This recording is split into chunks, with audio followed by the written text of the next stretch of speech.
Hello, folks. Today on Thrang, Neformal, pirate radio stations, we got a special guest. They are DJs from Britain, and they made first rock and metal parties in Thrang. So let's see them. Now, say hello to everybody. Hey guys, how's it Yo, going? привет! Привет. Привет! Здорово очень. Very nice that you know some Russian words. So, Will, Das, welcome to the stream. How are you guys feeling today? You want to go? Feeling great. Thank you for having us. This is, I've been very excited for this.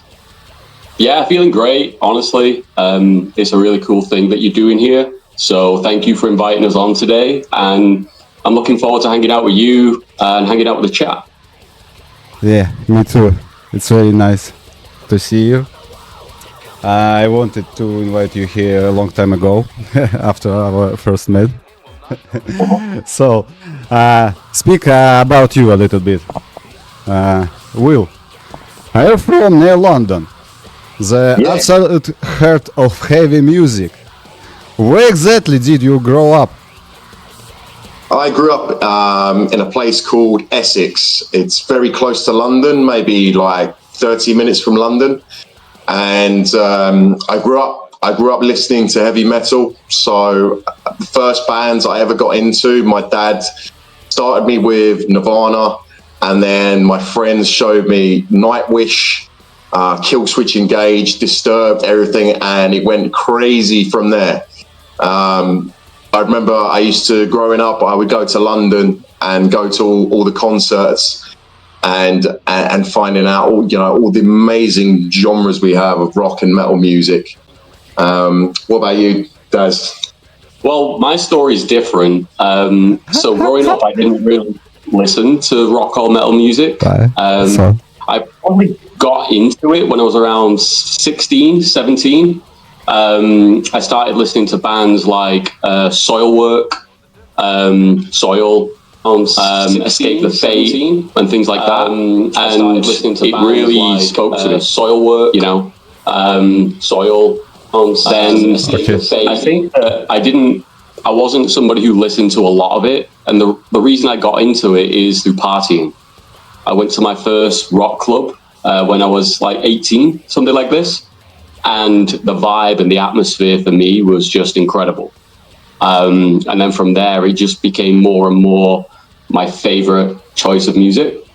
And to this day, I guess it's still my favorite, all the way to today. And here we are. Yeah, and now we are here in Vietnam, not Thrang, exactly. What was the very first rock or metal record you bought with your own pocket money? Oh, for me, it was Slipknot, Iowa. You know, the album with, it's got Left Behind on it. Yeah. I didn't have Duality on it, no, that was the one after, yeah. Iowa. Left Behind was probably the song that got me loving the heavier side, and it really opened my eyes. I got that when I was 13 years old. God, I feel old now. With me, it's like I think the only one that I can remember buying, so it must have been my first, was it was a Paramore album. It was the one after Riot album. What was that?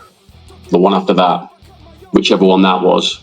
I don't really remember Paramore albums. Yeah.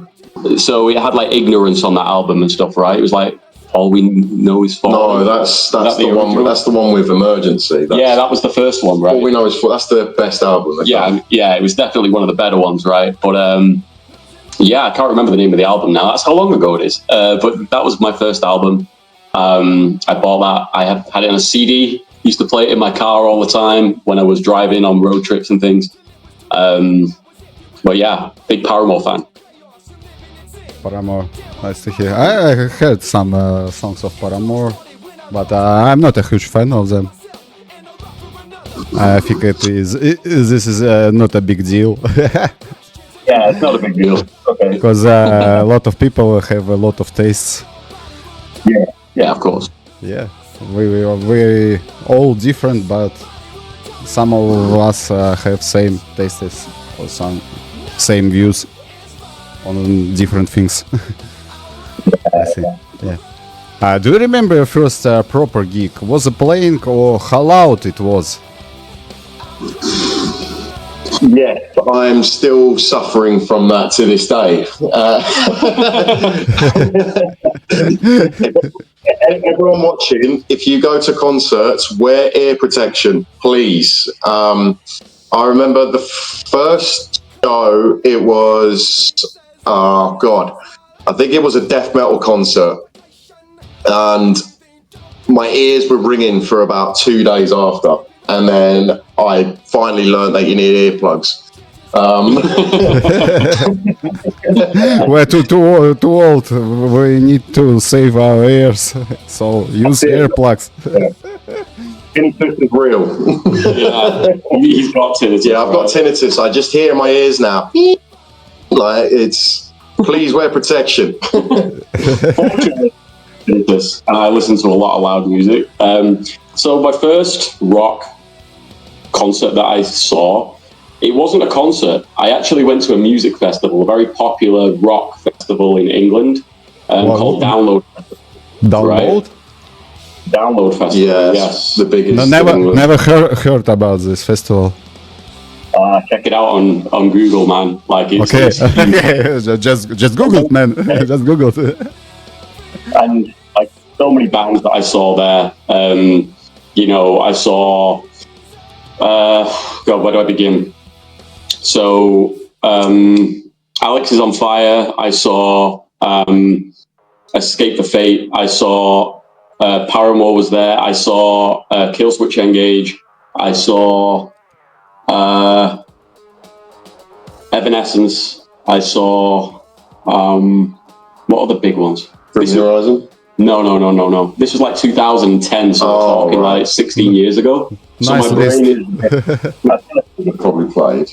maybe, yeah, possibly. But I've seen Metallica like 5 times now, so I can't remember. It's all a blur, you know. Just going to these festivals, drinking beer, and just it all becomes one memory, you know. But yeah, since then I've been to so many music festivals. For me, I prefer going to the festivals where I can see many bands at once, rather than just going and, you know, going to a concert to see one band, right? Yeah. So for me, that was always my preferred way to see live music. So I've seen hundreds of bands at this point, right? Like, yeah, so it's best way to see a lot of groups in one time. And you learn a lot. You can just kill 2 rabbits, as the Russian says, in one shot. 2 rabbits in one shot. So, who decided first to become a DJ instead of picking up a guitar or drums? Oh, Des. Yeah. Des, you're the first one. It was kind of random, right? So, I mean, is it a proud moment or is it...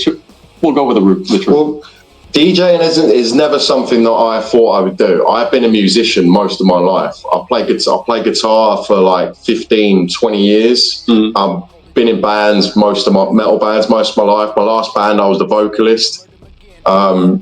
So DJing, I never really thought I'd do that. But then it leads into us being, yeah.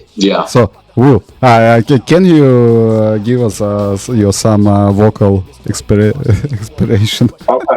Okay, it's been a long time. I'll try it now. Ready? Oh, thank you so much. Oh shit, guys, did you hear that? Everybody hears that?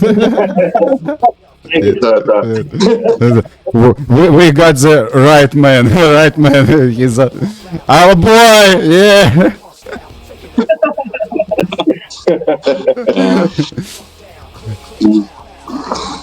So I guess when it comes to DJing, I've not. Well, actually, going back when I was 17, I was young, wild and free. And it was a summertime. Was it like 2007, maybe? Something like this. I went to a Greek island called Kos. It was like a party island, right? And I went there for the summer. So for 6 months, I went out there. Island. Sorry. You know, but in the end, when I got there, I planned to go for a 3-week vacation, but stayed the entire summer, which was 6 months. And whilst I was out there, I got a job working behind a bar. I was also that really annoying guy in, you know, when you go on vacation, those annoying guys who like grab people and bring them into the bar and offer them free shots and free drinks to get them inside. I did that. But I also DJ'd there. I'd never done it before at that point in time. And I was DJing off CDs, not even MP3s, it was CDs. So I had a humongous cabinet behind me with all these different albums, and I'd be looking down the albums trying to find songs that I knew to play. Do you remember what type of CDs he played? Oh, it was popular music. So it was like, it's a famous type of album called like the Now series. So like Now 17, Now 49 and things like that. And it usually plays like a lot of the popular music at that point in time, right? So I had a lot of these now, they're like a compilation CD, right? So there was a lot of those CDs, but then I'd have things like super old stuff like George Michael and Elvis Presley and Prince and things like that. So, you know, it's kind of like, I'd just be in the room and just be like, okay, there's some old people, I'll see what old stuff's there. And I didn't really know the music either, the older stuff, because I was only 17, right? And I never listened to older music when I was younger. So I just guessed a lot of the time, but it kind of hit sometimes. Other times it flopped hard. But, you know, that was all part of the experience. And I did that maybe for around a month before I got fired for being bad. And then the next time we DJ'd was here in Nячанге. Yeah. Right. So explain how that came about. So that came about because of lack of supply. And what I mean by that is me and Will, we've been in Nячанге now for 2.5 years, right? And there was nowhere that was playing any rock music, alternative music, metal music, punk music or anything. And when I go out and I have a beer, I'm like, I always want to go to places where they play like real, like popular, like rock metal music, right? But it just didn't exist. So one day I was sat with Will and I was just having a beer and I said, we should just do our own. We need to do our own. And I know a guy, Arnold, he's like the owner of Time House. And I've got him on Facebook. So we had a few drinks and Will was like, yeah, it's a great idea. So I'm like, okay, I'll message him. So I just messaged him and was like, yo, I want to do a rock thing. Can I do it at your place? And he said, yeah, let's do it next week. I was like, oh my God, okay. I guess we're doing it, right? And that was where we met you, right, Rowan? Yeah, same way. So then we had a great time that night. It was a great turnout. So many people wearing band T-shirts as well. And I think that's where we kind of recognized that there was a lot of people that liked rock music in Nячанге, but there was just nowhere for these people to experience that, right?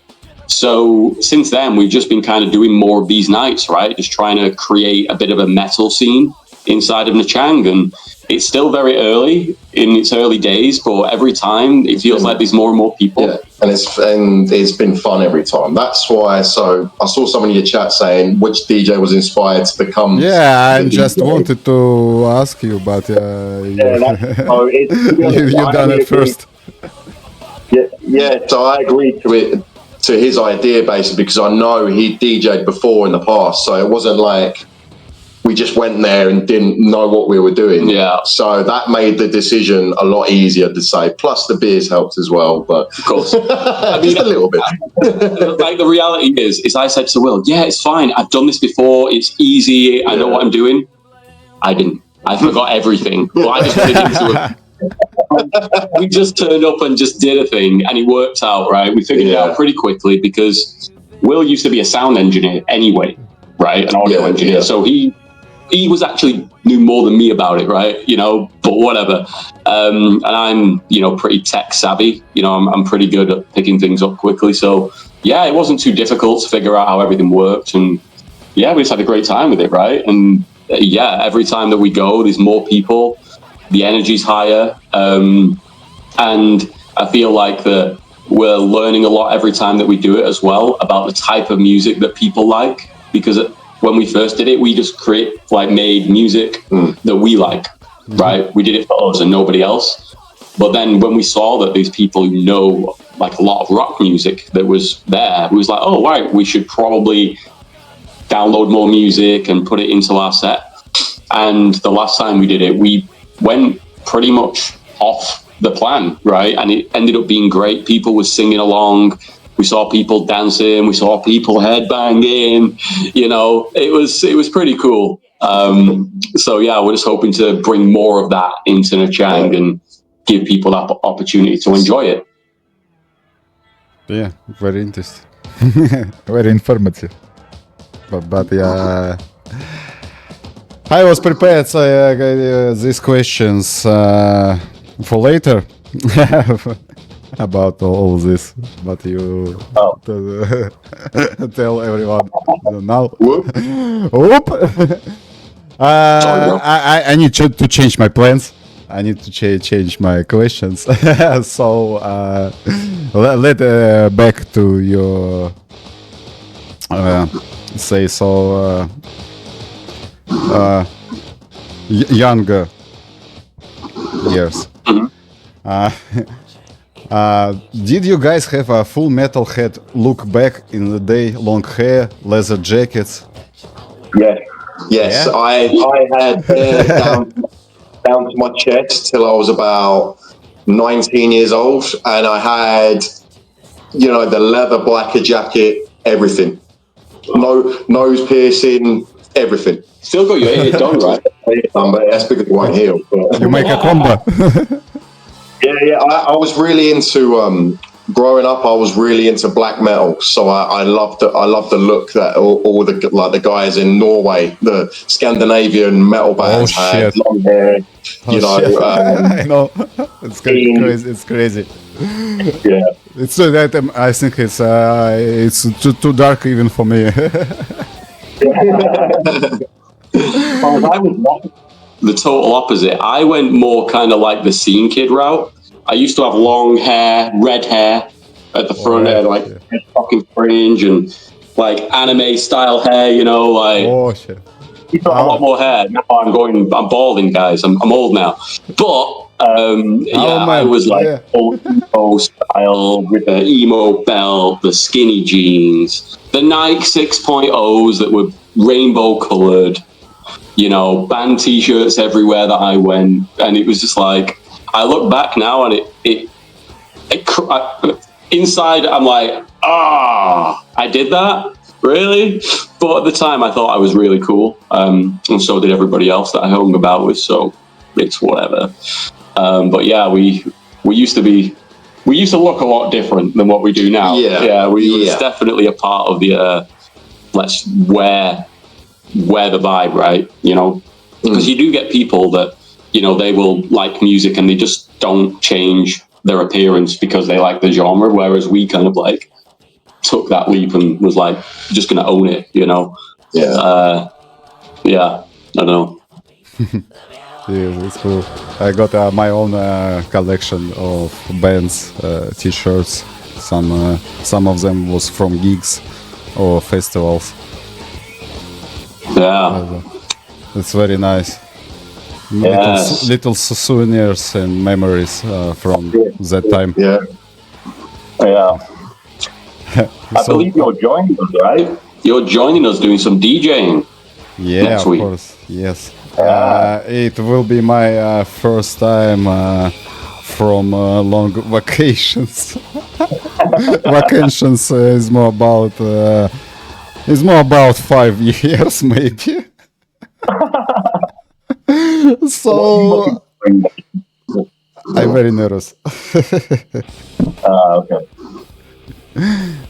So what brought you guys to Vietnam in the first place? Why not Thrang? Why not a bigger city like Saigon or Hanoi, where the scene is more established? Yeah, we wanted to practice our Russian.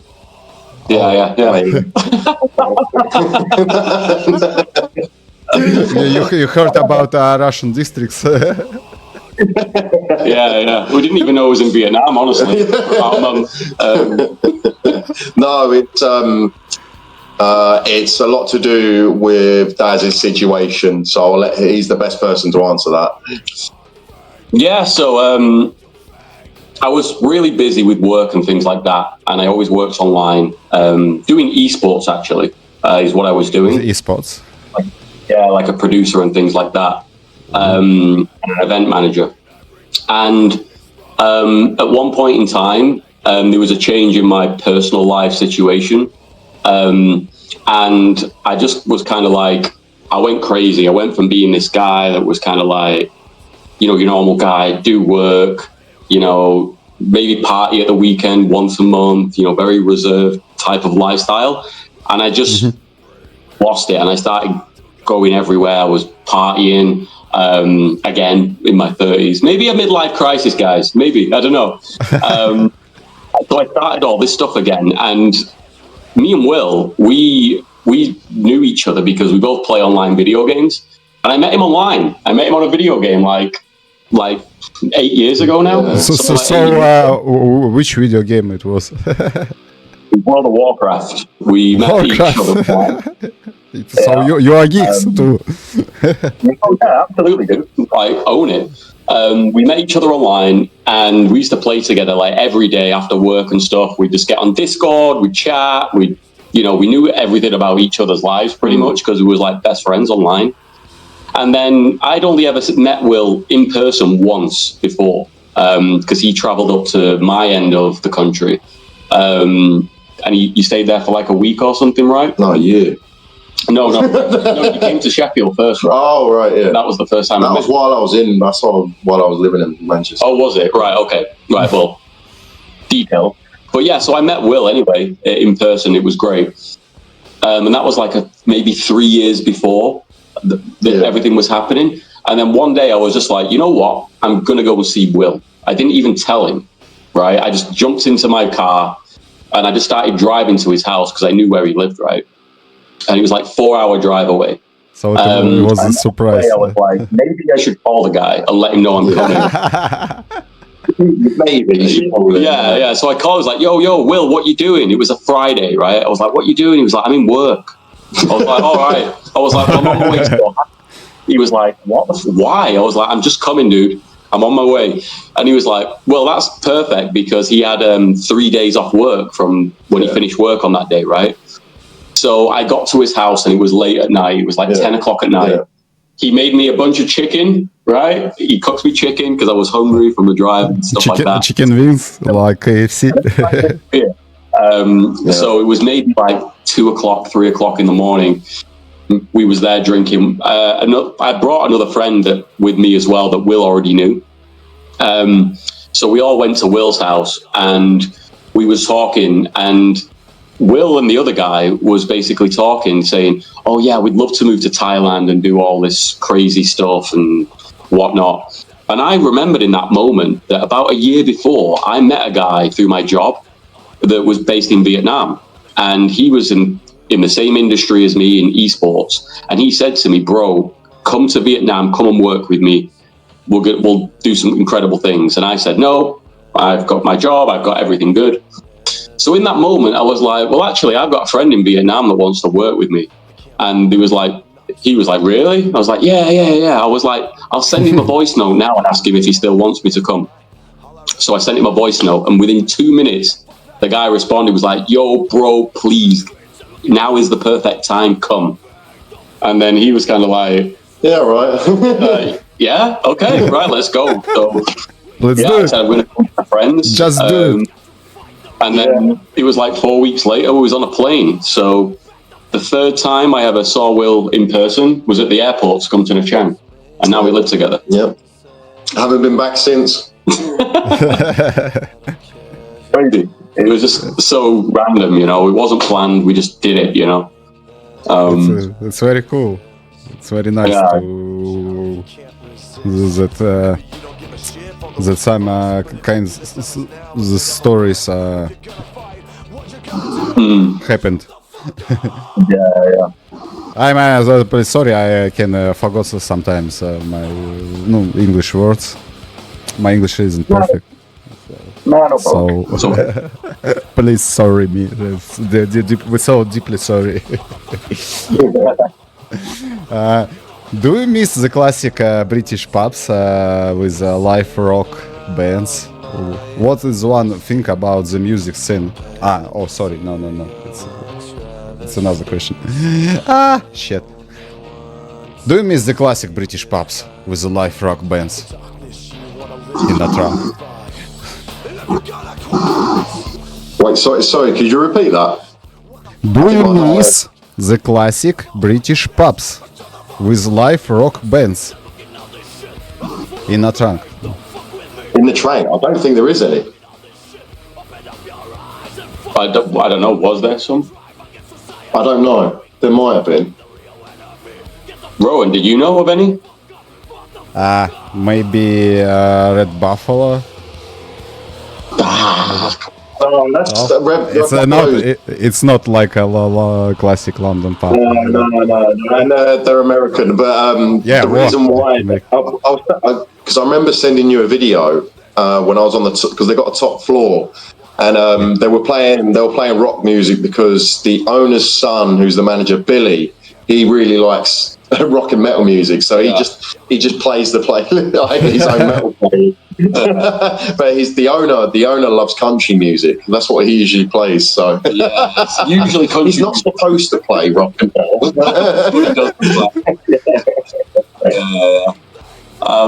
But yeah, in Nячанге, I don't really know of any place that I can say, oh, they play rock music. Yeah. And if they do, it's not like mainstream rock, right? Not rock. that I know anyway. So Mainstream. you could argue that Junkyard plays rock music a lot. Yeah, Junkyard. But it's not really like popular song things, right? It's very much kind of like indie stuff, unknown. No, he's playing metal. Yeah, but it's all like, it's not mainstream metal is my point, right? You know? Oh, Yeah. okay. You either know it or you don't type music. So, but yeah, there's no real like mainstream places. And I think that Nячанге possibly could benefit from a place like that. Because it's very clear from our experience that there's people who like that, you know? And so, I don't know, it's interesting. So, Time House is a legendary spot for many. Whose idea was it to start rock metal nights there?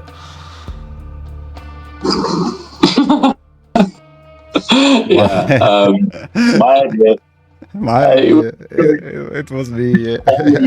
Bar owner that owned a bar that I knew. I don't know any other bar owners, so I couldn't ask anybody. Yeah. So I just messaged him, and I also thought that like the type of spot that it is now, because I know that years ago it was on a rooftop, right? Some people in the chat may remember that, but now like the spot that it's in, I was thinking about like other bars that I like to go to, and I feel like the layout of the place and how much space there is and places to sit for people, that's kind of like the right type of vibe for the music. I mean, and a lot of we've got a lot of friends that go there, so that was the spot. You know, that was the closest thing to us having like a house party, really, wasn't it? Yeah, it's a giant house party at a bar, basically. And that's what it feels like when you go there, you know. Is about that Time House is near your apartments? Yeah. So what's the deal? Was it hard to convince the owners that rock would actually bring in people and money? Not really. No, he replied instantly and said that's a great idea, because he said to us he already had people that go there asking him when are they going to do nights like that. Yeah, and I think it was more kind of like they were saying that all the time people would request songs to play, rock songs, and you would always say no because it's not the theme of the playlist or the night, right? They usually plays hip hop. Yeah, exactly. And like Arnold is the guy that I spoke to, and he actually loves rock and metal music. So as soon as we said it, he was like, yes, absolutely. I want that at my bar, right? Because he loves it. And I really enjoy it when I'm there, when we do the DJing at that place, because I always look over at Arnold and he's always singing. He's always like, loves all the songs that we play. And I don't know, it's just like, it's quite a nice feeling to just see people appreciating the music and stuff, you know? Yeah, we didn't have to persuade him at all. No. We just had to say, we can do it. And he just said, when do you want to do it? That was it. That was the only thing he said back, when. Yeah, exactly. You're very lucky. Good to hear that. Definitely. Very lucky. Right idea, right time, right place for us. You know, it was more like he wanted to get us there sooner than we could be available. Like, that's how keen he was for it. Yeah. Because he wanted to try it out. Because he said he'd been thinking about it for a while, but didn't know anyone that could do it. And because we volunteered, that was it. We was the first. So it's kind of cool. Yeah, it's cool. I was one of the first who came on your first party. Yeah. You were probably one of the first people that came through the door. Yeah, I remember. I'm just running in to the bar. That's it, yeah. I go, what the fuck is going on? Rock metal in the house? What the fuck? but I was so excited to hear that because maybe with guys we can work together. Yeah, maybe we do some shit, do some crazy shit. Yeah, we blow up this fucking place. Yeah, it was something like this. Yeah. I mean, well, there's time for that. There's still time for that to happen. Yeah, we'll do the best, our best. What was the first track that absolutely blew up the dance floor that night? I think it was the first track we played. Before I forget, Slipknot. Yeah. Oh shit! Yeah, you guys were you guys were wearing a Slipknot t-shirt, so I was like, yeah, let's do it. My girlfriend was in the t-shirt Slipknot, but it was my t-shirt. Nice. I'd say it was that song, and then into Halo by Soil. Yeah. We'll start. And that sort of made. I saw people sort of rush to the bar then, and I thought, right, okay, this is going how I want it to. Yeah. We definitely came in strong. To set the impression of how the night was going to go on the first night. And you know, I mean, you also have to remember at that place, right? It's a very wide variety of different types of people. The audience is very different from different countries. Well, you have older people. So we play a game when we're there. We stand together and we look around the room, and we're like, right, who looks like they're not having a good time? And we'll see like a couple or a group of people, and then we look at them and we're like, what song can I play that'll make them sing or go or dance? Right? It's cool game. It's cool idea for gay game. And complete it, right? By the end of the night, it's like, how do we get everybody to at least like one song? And with that in mind, we ended up playing a lot of songs that, for me, is not to my preference, for example. And I'd say there were songs that were played that are not to your preference. Still like them, but not like your favorite songs, right? And that's when we started playing to the audience around the room, and we just got a lot of feedback from people saying like how great it was, and they knew some songs. Especially people who are not really into rock and metal music, but they know some of the big ones. They know like Metallica, they know AC/DC, Led Zeppelin. Songs they recognize, and then they enjoy it then all of a sudden, right? And we definitely managed to check all them boxes. So I think it was successful. It was a good old thing. Did you ever get complaints from neighbors or people or police because of the noise? I don't think so. No, I hope not. No. They set a time out. You can sort of play what you want until midnight. Yeah, then they have to put the volume down at midnight, right? So you can't find until then. Obviously, if everyone left the bar after we started playing, then there would be a problem, right? But people liked it, so they played. So yeah, no complaints. Because I heard about a new law about noise in Vietnam, Okay. and it's very bad. I think it's No After noise, 12. no karaoke, no singings, no songs, etc. honestly, People still do it anyway. Like, Yeah, we live yeah. here, people karaoke until 3 a.m. sometimes, you know, when it's like 10 o'clock supposed to stop. But They also made a hotline for complaints about the noise. But if you try to call them, nobody answers the phone. Nobody pick up. So it's very interesting moments. So the next question: how did locals, Vietnamese, react to metal? Were they terrified, or did they jump in? Well, funnily enough, for opening night, there was quite a lot of Vietnamese, and you'd be surprised how many songs that they knew. yeah, I agree. And they knew a lot. You wouldn't expect it, but they did. So I saw a lot of people singing along. Even Johnny, that works behind the bar, he's Vietnamese. He knew a ton of songs as well. So it might not be something you'd see them out singing like, oh, they don't. They'll be doing karaoke with their friends, but they know the songs. Yeah, I think, like, you know, it probably might not be a surprise to some people, but typically, whenever we played something that was by Linkin Park, or if we played specifically Down with the Sickness by Disturbed, right?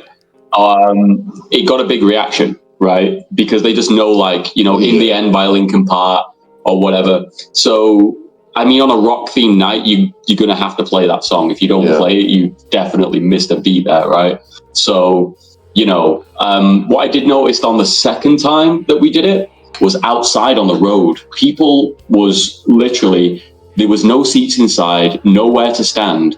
And the road was just full of people just kind of stood there with drinks because there was nowhere to stand. It's fucking awesome. And there were so many Vietnamese groups there. And there was this one dude, this one guy stood in a group. I could just about see him from where the DJ booth is. He was just dancing all the time, like, you know, air guitaring, you know, and doing this bear drumming and things like that. He was having a great time.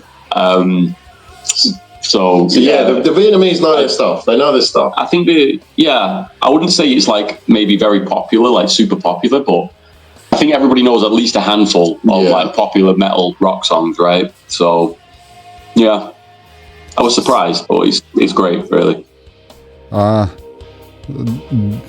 Did you know that metal was banned in Vietnam a long time ago?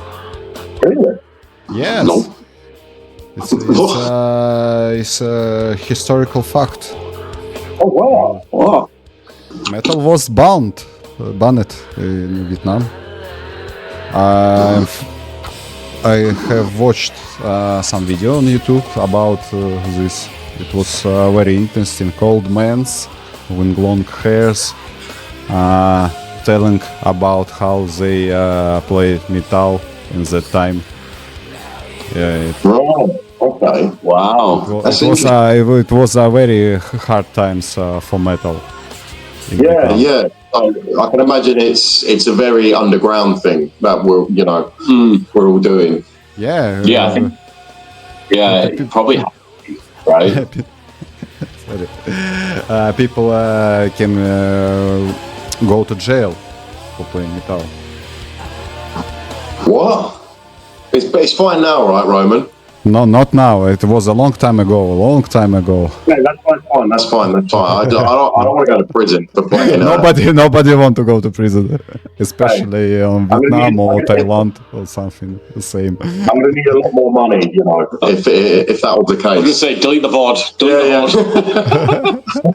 Three men.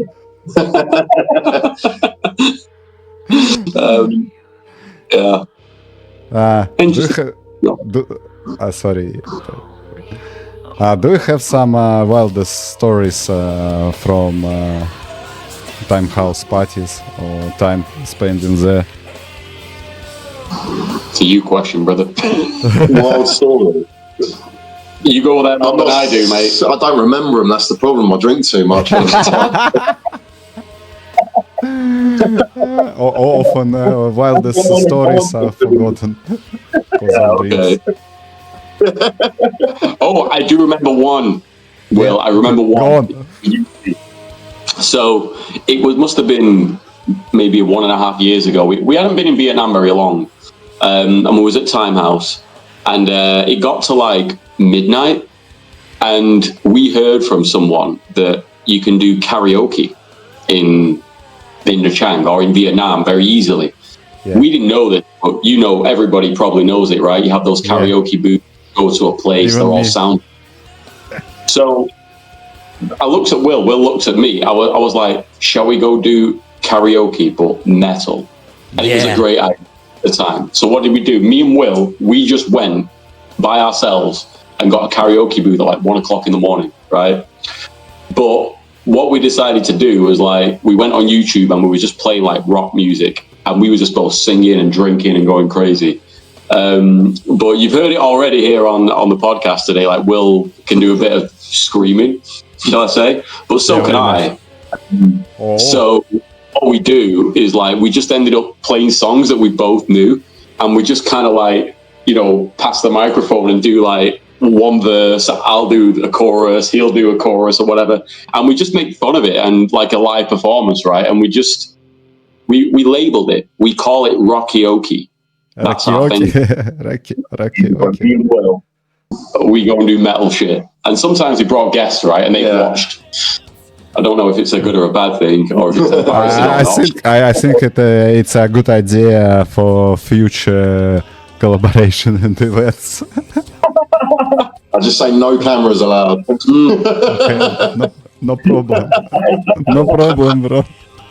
Because we also love to sing some songs in karaoke, and often it's some rock or punk or metal shit. I like that.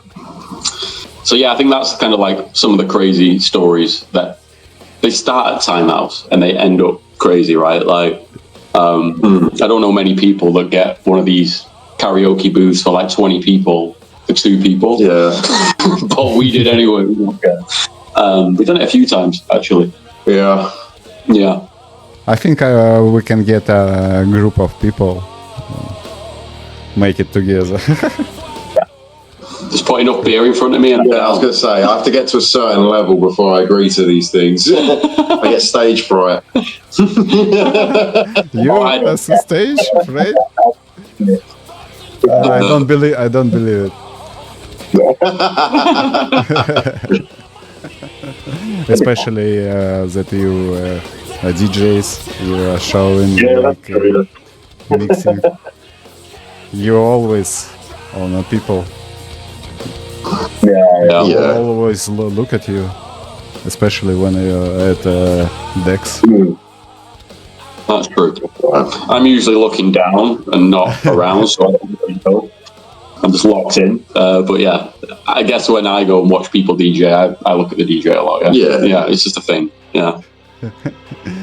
Did you ever witness a mosh pit that resulted in a broken furniture? Furniture? What, in Time House? No. Thank God. No. I think the place would fall apart. Yeah. That pool table would break. There would probably fights happening. Yeah.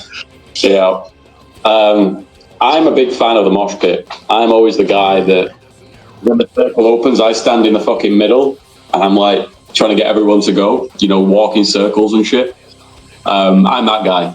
I've lost so many mobile phones over the years in mosh pits and everything. I think if there was a mosh pit at Time House, that'd be the end of the rock night, the metal nights. You know, the police would be there. Yeah. I was in a mosh pit on a concert of Hatebreed. Oh God, yeah, I've seen Hatebreed live. It was really cool. At that time I was a sportsman. I was boxing. Oh, nice. I am just was king of the center of circle. Just kick everyone out. The elbows out. Yeah. I was very angry at that time and very aggressive.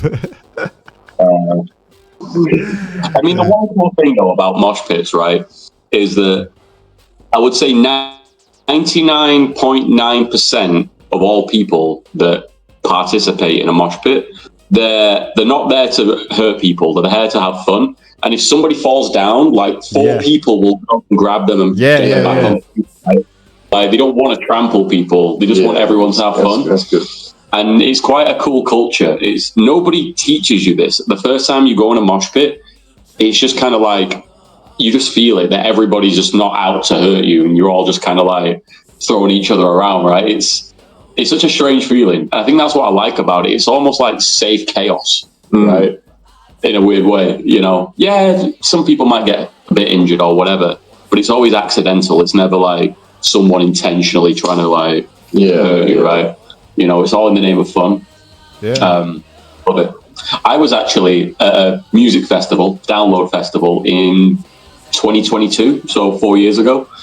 And 3 Days Grace were playing, and they had a mosh pit.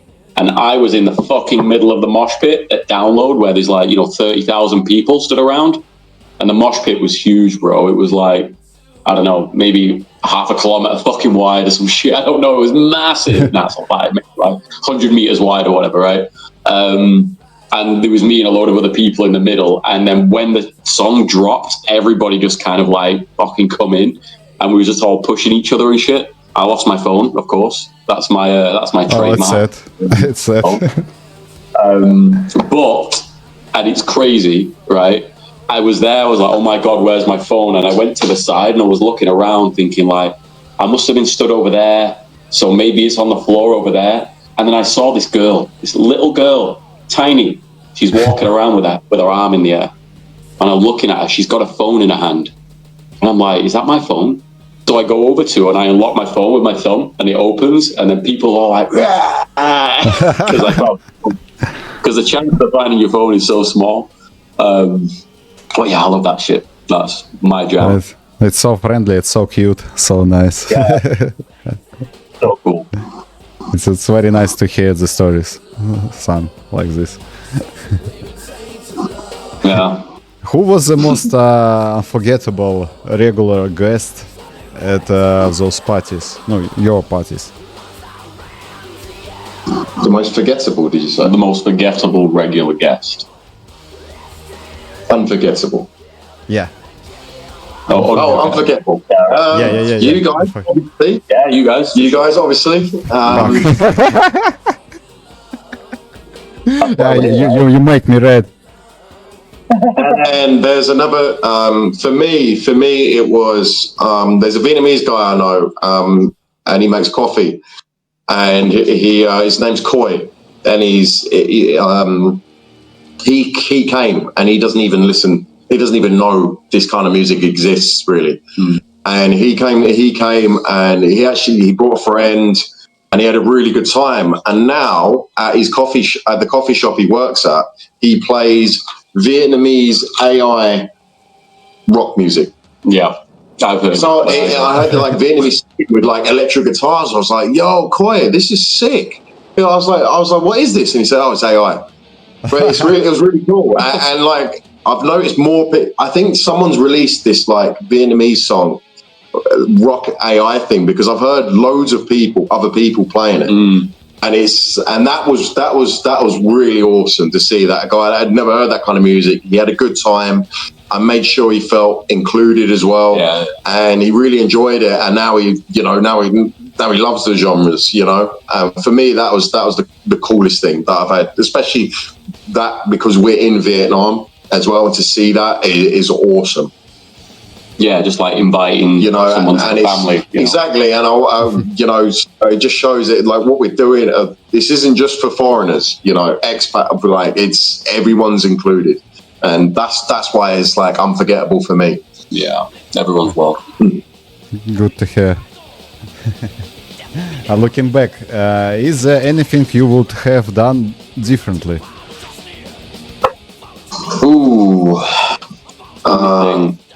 I would have loved to have a MIDI controller, like with a sample pad or something. Yeah, you kept talking about that. Because I really wanted to do like bass drops, because they've got subwoofers there at Timehouse. Use some QE. Probably that's when we probably would get complaints if I was going to do that. But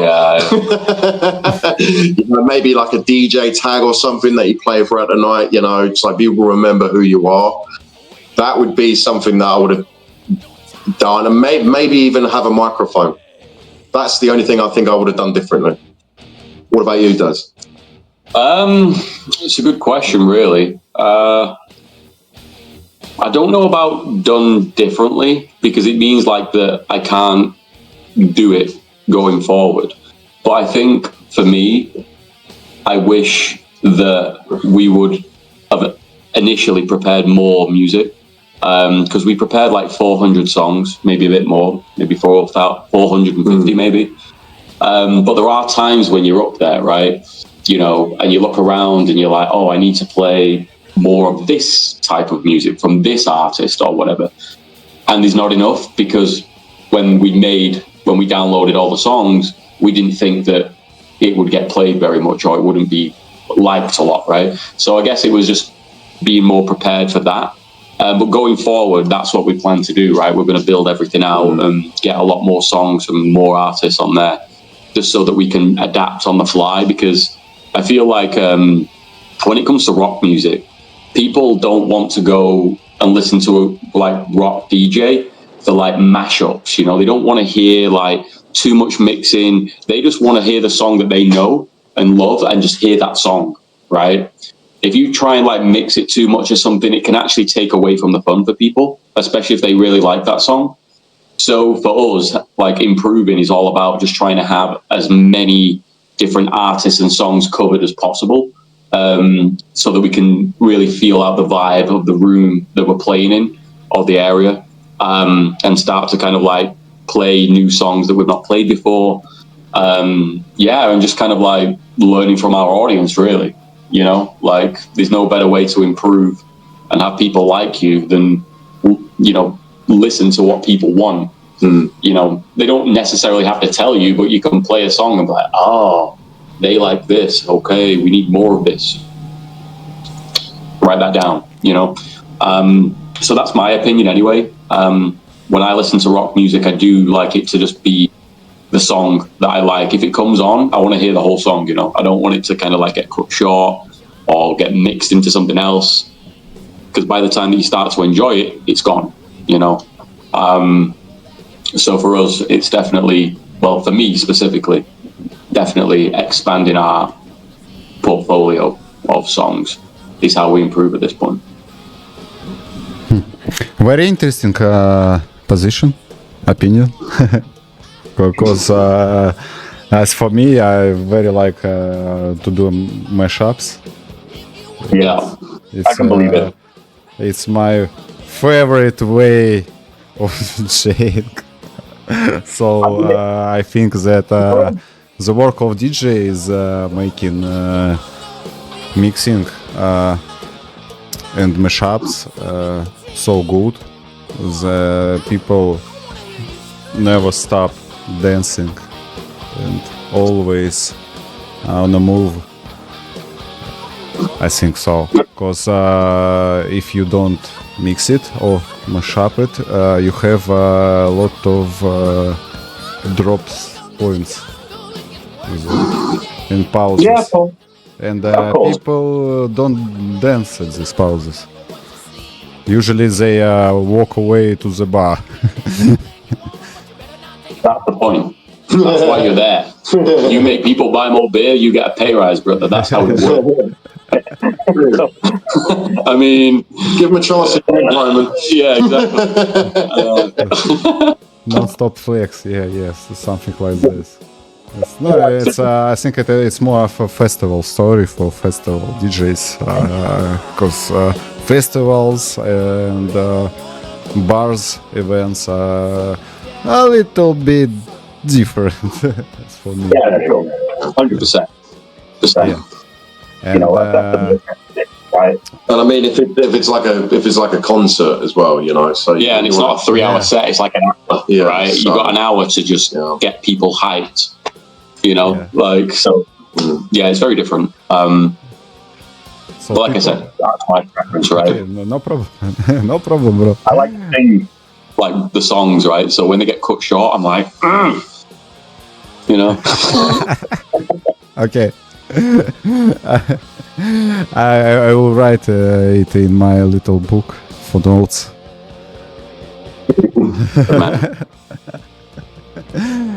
So some people think that rock DJing is just hitting the play on Spotify.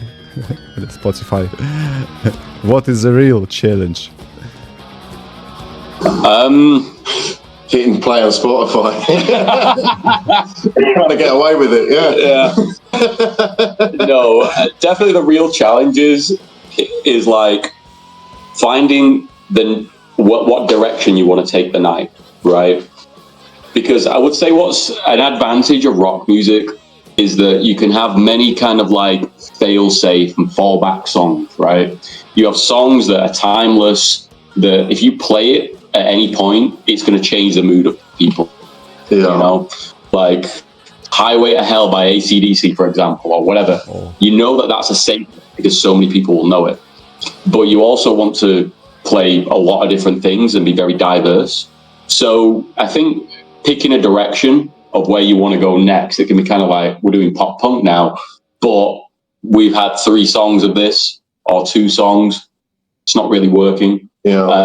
Where do we want to try next? Because it's always an experiment, right? Yeah, and going back on that, it's, when you say challenging, it's, you've got to be, it's, the challenge is reading the room. You don't know what, if there's a big group of people, I don't know what music they like. You've got to test the audience, you know, by their reactions, and you've got to know when to put certain songs on. If I've done a really heavy, if I've started it's really heavy and you know, and people are enjoying it, I can't just put on a slow emo song or something next. Yeah. That'll just ruin the whole vibe. So it's keeping that vibe where it's like, oh, camera, it's like this. You want to keep going like that, maybe down a bit and then up, but that's the challenging part. But the skill from that comes on knowing your genres of music, and trusting in the songs you've got. That's right. Yeah, definitely. And that's all about preparation, which goes back to what I was saying before about what we're working towards for the future, is being more and more prepared, more and more songs. Nothing more to say because I don't want to repeat what Will's just said, but I agree with him. You know, reading the room is very important and deciding the right direction. Yeah. And also reacting to it. If people aren't moving or whatever, then you need to think, well, what do I need to do? And I think something that I found as well, actually, and I don't think it's specific to rock music, I guess, was that if we played a song and I saw some people reacting, they'd look at us DJing, is just like matching the energy, you know, dancing and like cheering and singing and getting people excited. Because all of a sudden everybody's head turns, they see that you're enjoying it, they look around, they see other people reacting, and that kind of like lifts people's mood a little bit. Yeah. So you're not only DJing the music, you're also trying to be an entertainer at times as well, right? And you've got to see those moments and really rally people and get people to come together and get people to speak, you know? Because sometimes you get one guy over there and a guy over here, they both love a song, and then you just kind of like can bring it together with with energy, you know. So yeah, it's an interesting thing. I don't know, learned a lot since we've been doing this about how to make a good party out of it, and there's a lot more to learn. There always is. Yeah, always. Looking forward to learning more for sure. A little bit psychology, a little bit crowd control, something like that. The music taste, your music ears. Yeah, because I do think that like how good the energy is in a room when there's a DJ is it can be, you can kind of look at the DJ, and if they're just really bored and they're just playing music, you're also a bit like, I don't know, for me it's a bit like I can get a bit bored as well, personally. I don't know, I'm not sure where I'm trying to go with this point, but next question. Yeah. Okay, no problem. Next question. Skipped. What is your preferred gear? Are you guys old school or do you like the new tech? I like the new tech. Anything that makes people's lives easier, I can support. I mean, I don't know how to DJ on like, you know, vinyls or anything. I've never attempted that, so yeah, I'm gonna go with USB Pioneer decks. You know, good time. Yeah. I'm the same.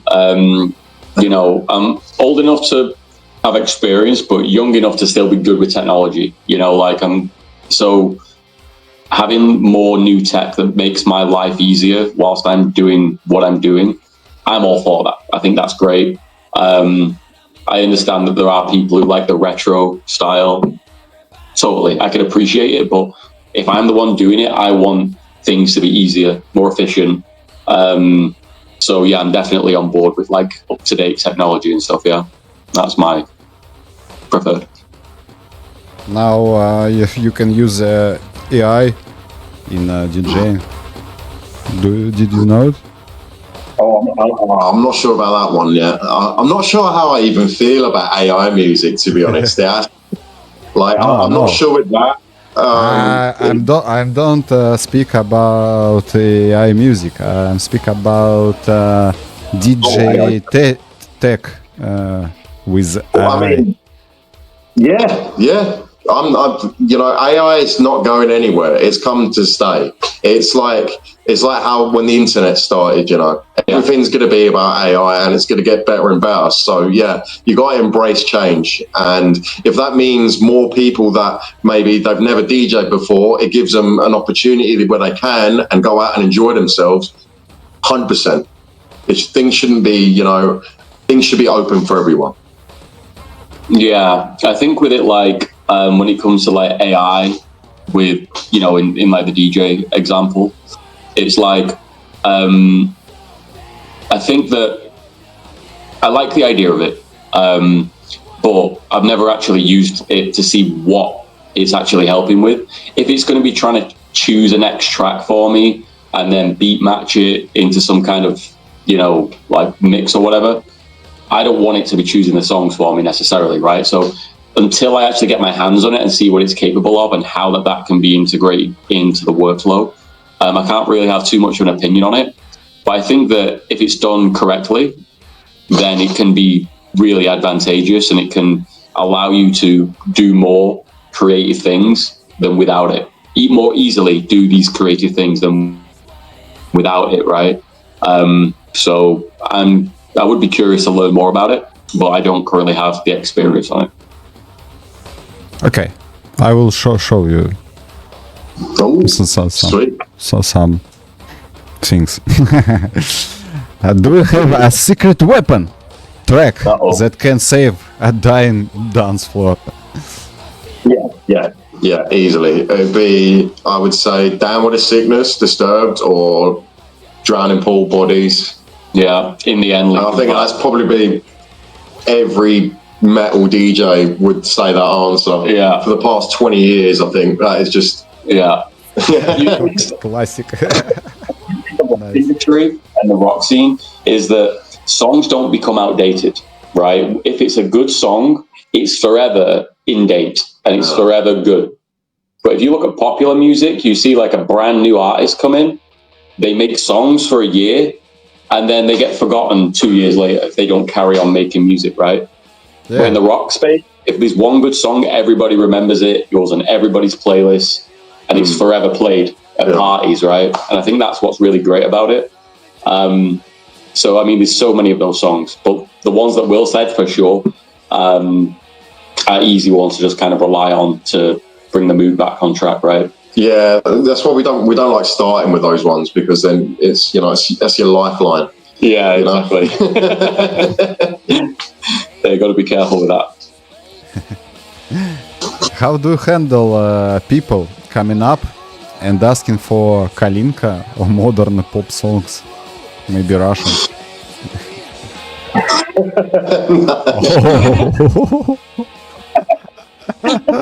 Why so aggressive? I buy the music, not you. No. I am main DJ. I've never had it yet because it was very clear what was happening that evening, but I'll just say I don't have it. Unfortunately, there's no way for me to have it. Is there anything in this genre that you like? And I can have a look, and then don't get distracted by getting a drink, and that's fine. It's been very easy so far. Touch wood. It's been people are super chill. I mean, what's also cool is when it comes to people coming and requesting songs, like people don't expect us to know everything. Surprisingly, like usually they come over and be like, "Do you know this band? Oh, do you have their song?" Rather than, "Can you play this song?" Yeah, because then you have to say, "No, I can't," if you don't have it or know it, right? And I think maybe we're lucky with that because, let's say if it's like, for example, a Russian person comes over and asks, they're not going to expect me and Will to have Russian metal on our playlist, right? Yeah. So what we then do, we can be like, "Okay, can you write that down, add me on Zalo, send it, I can add it to my playlist, so if you're here next time I can play it, then we can go and listen to it and be like, all right, okay, this is cool, that's cool." So we've not really had that problem. No. I don't think there's been a song request that we've not had the song or the next best thing. Someone requested a Drowning Pool song and we didn't have it. Yeah. But we played another Drowning Pool song, right? For example, which is equally as good. So yeah, I think it can be handled quite easily for us.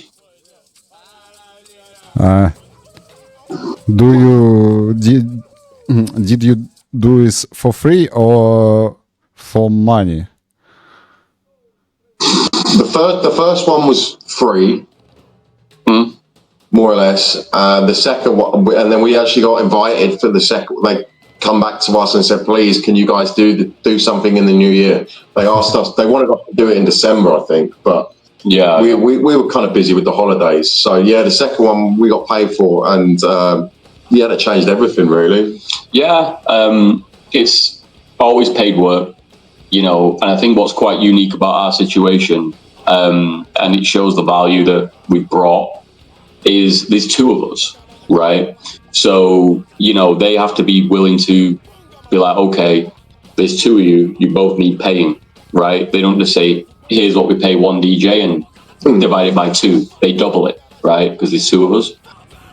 So we still walk away with the same as, each, the same as what a single DJ would do, which is really cool. And I think that's justified because of how much people we bring and how much money gets spent.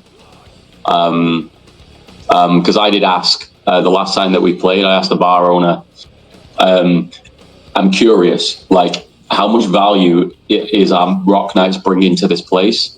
And he said in the past 6 months, it was in the top 3 best nights that on the bar that already taken, right? So that shows that people want to come and they will spend money, you know. That's it. Which justifies paying us. So moving forward now, we want to, do paid work. Yeah. The first time we volunteered because we wanted to do it for us. But then it was kind of like, it was a one and done kind of thing almost to us. But then it was like, oh, can you come back? Okay. And everyone's happy, everyone's making money. So that's the way it should be, really. Yeah, it's cool. It's really cool. Very interesting. How do you find new music? Is it Bandcamp recommendations or just digging through the internet?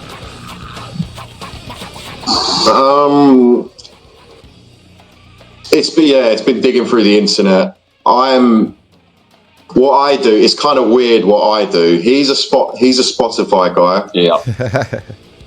I'm a YouTube guy. I don't know why. I go on YouTube and I've been finding new bands on YouTube for about the past 15 years. And I watch music videos on YouTube and just listen to tracks on YouTube instead of the popular streaming platforms. Yeah. And that's how and then and you just let it will say like similar artists or whatever, and that's how I've always discovered music. Yeah. So with me, I'm a Spotify guy.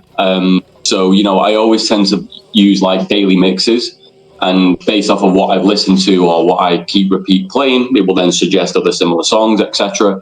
So I've learned a lot of music through that. But I must say, in the past, let's say 5 or 6 years, new bands has always come word of mouth through friends or something like, "Oh, have you heard this?" Yeah. And I'll be like, "No." And I listen. I'm like, "Okay, wow, I like that." And then I will put that on Spotify, and then that will then suggest me so much more new music that way. So I don't know. Is there a more modern way to do it than that? I think that's how everybody does it. I think that's it, really. But I must say that I am somebody who, let's say if I'm working and I'm listening to Spotify because I work from at home, remote from the computer, then I'll just kind of let it play, right? But if I then go out somewhere and I go on the beach, I'm always on Spotify, right? And I'm just trying to see like, I'll just click through songs and listen to things that I've not really listened to before to see if I find anything good. And if I like it, I just add it to my like songs on Spotify, and then I can come back to it later. But yeah, that's typically how I try to discover new music. I don't think there's any other way, really. Yeah, that's pretty much how it is.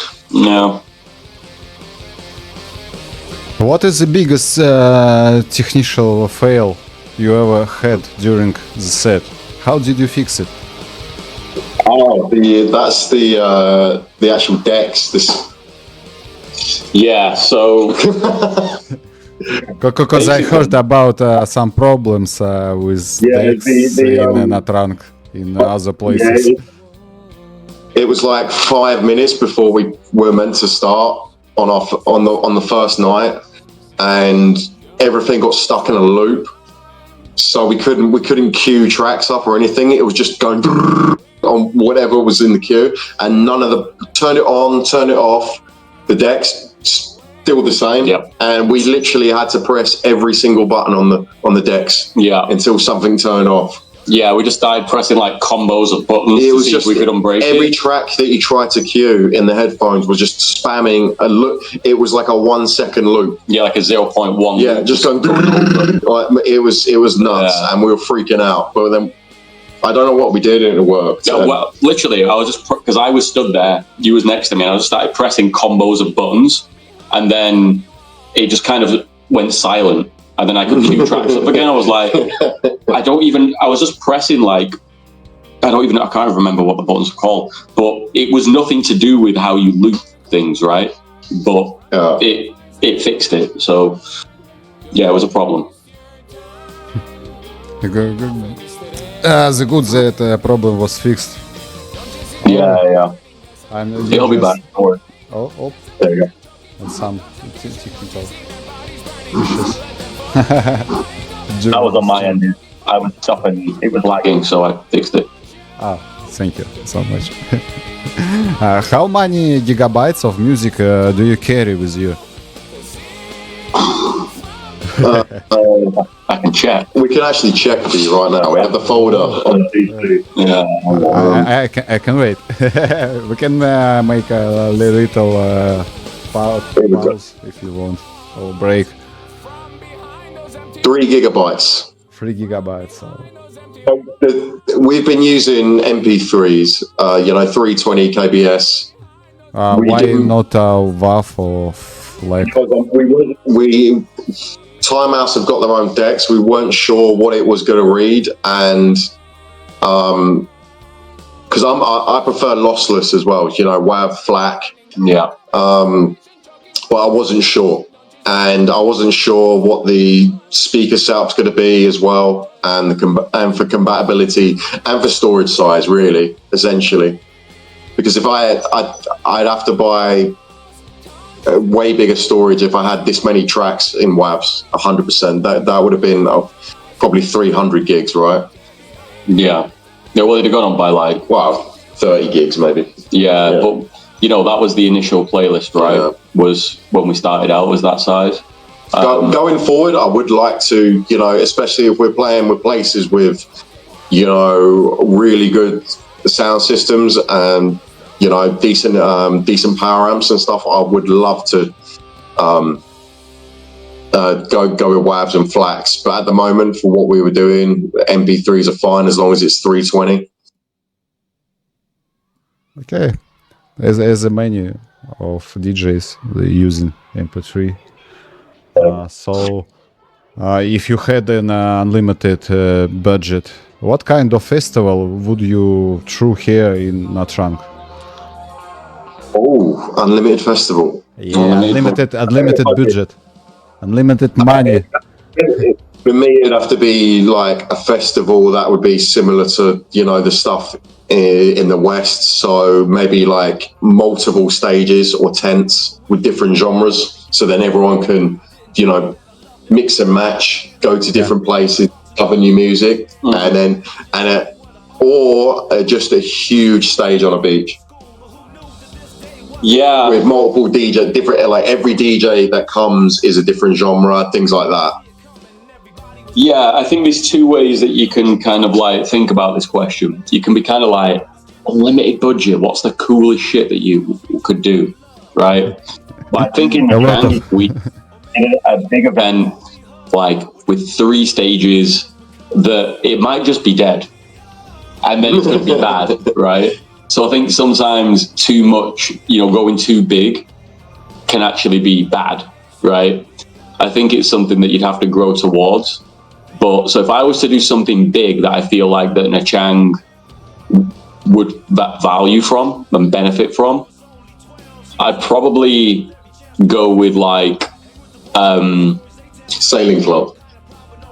Taking over that. Like some kind, well, that could be a great example of it, yeah. We're going to say one mega stage where that you've got like, you know, a screen behind that's playing like the music videos, let's say, to the songs that you're playing, for example, or some other kind of like B-roll content on the screens. But yeah, like, and I just try and create something that's kind of like a brand, you know, like a named night. And on this stage, it goes on for maybe like 12 hours of music, maybe more, different DJs, different genres. But I wouldn't go too crazy with it, right? So, for example, if we was to do one and it was my choice, I would do like a metal and rock themed one. And then one DJ would specify in like pop rock. Someone else would be like alternative emo. Somebody else would be like metal. Somebody else would be new metal. So like you can kind of see different types of music if you stay there all night. Or, you know, you'll have like a schedule and it'll be like, oh, at 7 o'clock, there's going to be the guy that's playing new metal. I want to see new metal. Right. Okay, cool. You know, there we go. That's probably how I would go about it as my first thing. But the end goal would be something what he's saying, right? But I don't know if Nячange's ready for that yet.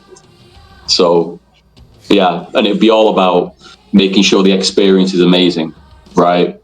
So it would be decoration, themes, etc. You have to go the whole way with it. So sounds very awesome, very great.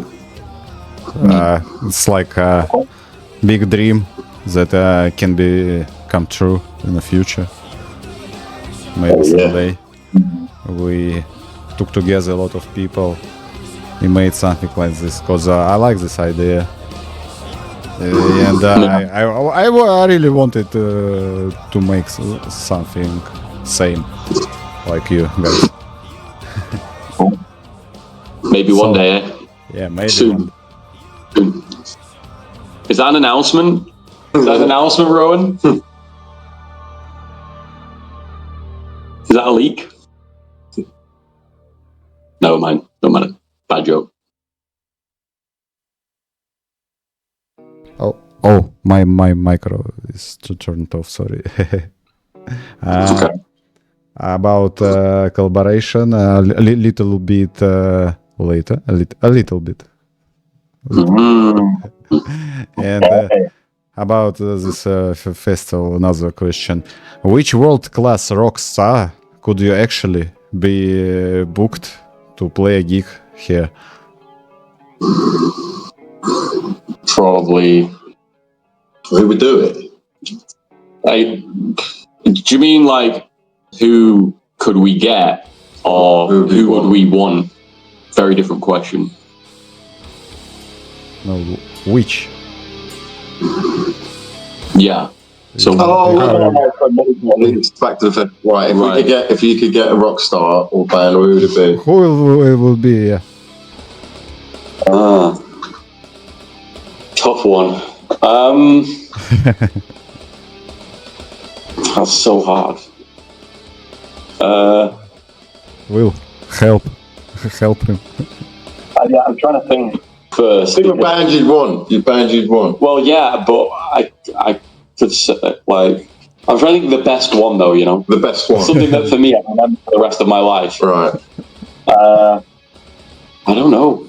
Okay, you can name several. Maybe For me, it'd be, if money wasn't an issue, it would be Metallica, because that would be the biggest thing that would ever happen in this city. If Metallica were like at the front, where they do all the events and stuff like that in Nячanге. If you had Metallica there on that stage in the center of the city playing, that'd be like worldwide news. Yeah, that'd be almost as big as that.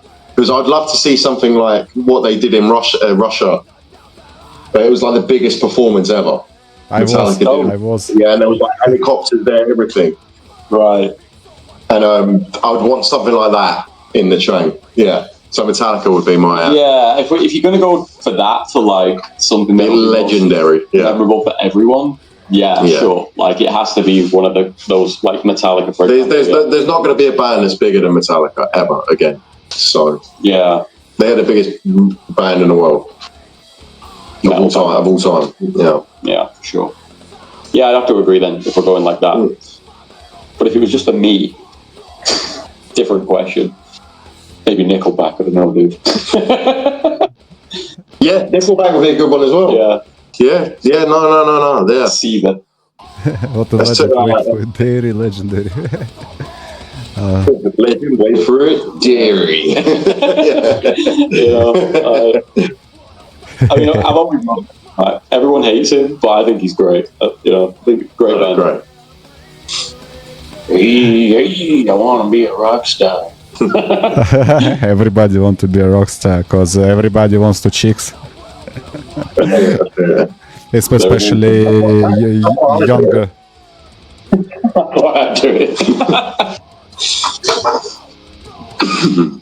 Oh yeah. So we are near our collaboration. February 27 at Vice. Yeah. What's the game plan? Will, Des, what are your expectation for this specific gig? I will be joining you guys, adding some Russian rocks and metal to the mix. Have you guys ever listened to Russian heavy music? I have. There is a Russian metal band that I like, and a lot of their songs are in Russian as well. Slaughter to Prevail. Oh, so I kind of know that. I know, yeah, Alex Terrible. That's it. You guys know your stuff. So like, I'm gonna be excited to hear what you play. For me, the expectation, what the game plan is, we've all never played there before. Vice is very new, and we're in the north as well. So we've got access to a lot of a lot of the Russians in the north that might not come down to where we've been before. And so the game plan is to just blow up that place with the best night possible. Start on strong and just ride the wave from start to finish. That's the plan. So that, you know, the people and the owners are begging us all to come back, you know. Yeah. And make a huge impression. Yeah. I agree. You know, I think like what you said there's really important, like, you know, access to a new audience as well, and a Western audience, because, you know, obviously the rock scene is much bigger from the West. So maybe we're going to be in a situation where we just find so many more people know a lot of the music that we're playing. You know, and I'd be happy about that, you know, because then I can play some more less mainstream things and maybe it's received well. There'll definitely be a point of experimentation of trying like some like songs that we really like that we don't think we can play in other places. And I'm super excited for that. And yeah, you can catch me from 7:30 until 9 o'clock. And Will from 9 o'clock till 10:30. And then the man, the myth, the legend, Rowan from 10:30 till midnight. You make me shy. You make me shy. Are we doing an after party on the 27th after show? What's the date? What are you talking about? Next Friday. Yeah, I'm super excited. It's going to be fun. It's going to be great to see you again as well, brother. Yeah, it's going to be good. Too. I'm so excited. And I'm so stressed and nervous. Just as long as you just make sure you have a good time. And then everyone else will have a good time. That's the trick. Yeah, I think that's the most important thing, right? You know, if you're not enjoying what you're doing because you're anxious about it or whatever, it really comes off, you know, in the way that you are. And yeah, I mean, I think when you know, like, rock songs, it's so easy. I feel like it's easy. I feel like that. Myself, you know. And that's just because it's a safe thing. Because like we said before, the songs are timeless, right? Yeah. If I liked it 20 years ago and so did you, then you're still going to like it now, dude. That's how it is. It's a cool looking place as well. So yeah, the bar looks amazing. So I think it's going to be good. It looks like old American diner with some arcades. Also old army jeep. Yeah. It's very cool. Yeah. And I hope, maybe I know that people which come in Vice will be excited to see you. Because everybody likes Britain DJs, especially when we talk about rock and metal. Why not? And we make a little commercial. And I hope some guys from bikers clubs are coming too. If that's the case, I need to add more songs. Yeah, we need to anyway. I've got some good songs that the bikers will like then. Yeah. So, yeah. I have a quick blitz for you and last words, and I think we can over the stream. Okay. If you don't mind, or if you want, we can talk. No, that's fine. That's fine. That's fine. It's good, dude. Do your thing, dude.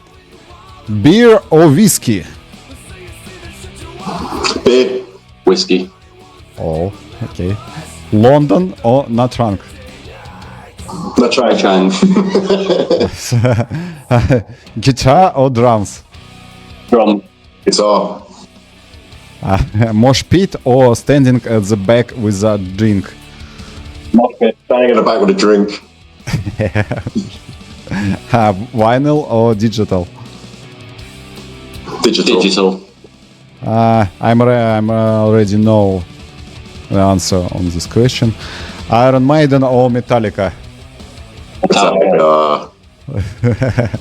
Beach or mountains? Mountains. Beach. Oh. Early bird or night owl? Early bird. The opposite. We are the opposite on everything. What the fuck?